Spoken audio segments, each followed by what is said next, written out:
ஹாய்ங்க, எல்லாத்துக்கும் வணக்கங்க. இன்றைக்கி சூப்பரான ஒரு பீக்கங்காய் பொரியல் பார்க்கலாங்க. எல்லோரும் செய்கிற பீக்கங்காய் பொரியல் தான். ஒரே ஒரு பொருள் மட்டும் வித்தியாசமாக சேர்த்த போகிறோம், அவ்வளோதாங்க. வேர்க்கடலை ஒரு 2 டேபிள் ஸ்பூன் அளவுக்கு போட்டுட்டுங்க, 2 வரமிளகாய், அப்புறம் பூண்டு ஒரு 4 பல் போட்டு நல்லா வறுத்து எடுத்துக்கலாம். இதை வந்து பொடி பண்ணணும். மிக்ஸி ஜாருக்கு இதை மாற்றிட்டு அதுக்கப்புறம் நம்ம வந்து காய் வணக்கிக்கலாம். நான் வந்து ஒரு 1/2 கிலோ பீக்கங்காய் வாங்கி வச்சு கட் பண்ணி வச்சுருக்கிறேன். அதுக்கு வந்து எண்ணெய் ஊற்றிக்கலாம். சரிங்களா? சூப்பராக இருக்கும். கண்டிப்பாக இந்த காயை இந்த மாதிரி ட்ரை பண்ணு.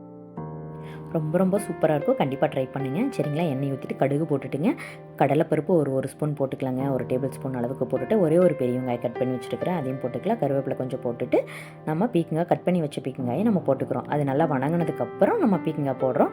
உப்பு மஞ்சத்தூள் மட்டும் போட்டு நல்லா கலரி விட்டுக்கலாம். சரிங்களா? டேஸ்ட் பார்த்திங்கன்னா ஒரு வித்தியாசமான டேஸ்ட்டு, ரொம்ப சூப்பராக இருக்கும். நம்ம வந்து ஃபினிஷிங்கில் வந்து தேங்காய் போடுவோம். அதுக்கு பதிலாக இந்த வேர்க்கடலையும் வரமிளகாய் வந்து நீங்கள் காரத்துக்கு ஏற்ற மாதிரி நீங்கள் போட்டுக்கோங்க. என்னோடது ரொம்ப காரம் அடிக்கும், அதனால் 2 நான் போட்டிருக்கிறேன். சரிங்களா? ரொம்ப சூப்பராக இருந்ததுங்க. கண்டிப்பாக இதை நீங்கள் ட்ரை பண்ணுங்கள். ஒரு 10 நிமிஷம் தான் காய் வந்துடும். தண்ணியெல்லாம் ஊற்ற வேண்டாம், அதே தண்ணி விடும். சரிங்களா? இங்கே பாருங்கள், 10 நிமிஷம் ஆயிடுச்சு.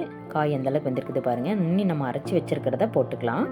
வேர்க்கடலை, மிளகாய் அரைச்சோம்ல, பூண்டு போட்டு அதையே நம்ம கொட்டி இப்படி கலரி எடுத்தோம்னா அருமையான காய் ரெடி. தேங்க்யூ.